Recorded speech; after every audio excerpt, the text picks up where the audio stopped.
Good morning to you. Let's try an ABG question. Timothy's arterial blood gas results are as follows: pH 7.16, PaCO2 of 80, PaO2 of 46, HCO3 of 24, and SaO2 of 81%.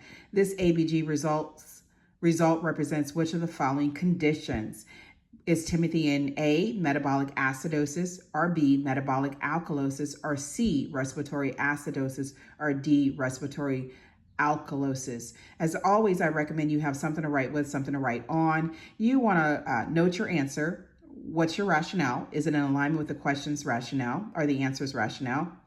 And then, is this something I need to review during my study time? All right, so go ahead and pause and select your answer. And then we're back. So we're looking at ABG results. And what's important when we're looking at that? We need to know the pH, the PaCO2, and the HCO3. pH is going to determine, let you see, okay, are they in an acidotic or alkalotic state? Well, normal pH is what?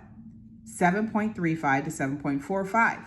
Anything less than 7.35, 7.1, 7.2, 7.27 is acidotic, versus anything is 7.4 greater than 7.45 is alkalotic. So I'm looking at that pH and I'm like, okay, they're in an acidotic state. Now I need to figure out, is it respiratory or metabolic? I'm going to look at my PaCO2, start that first, 80. CO2 is determines like the respiratory state, right? And so we know our body blows off CO2, right, to balance oxygen and CO2, our acid.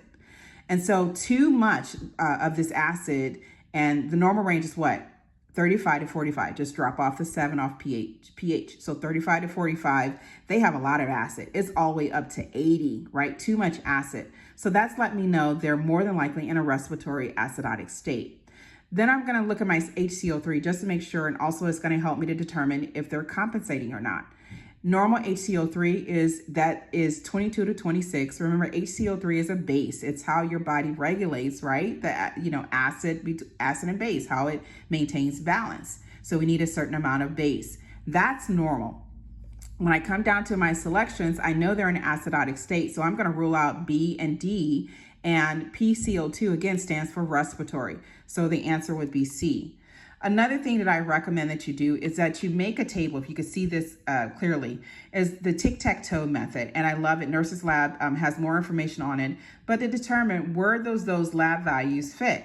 So as you can see, I have pH and CO2. I have the range for CO2, and it tells me definitely they're outside of that range. They're acid, and HCO3 is normal.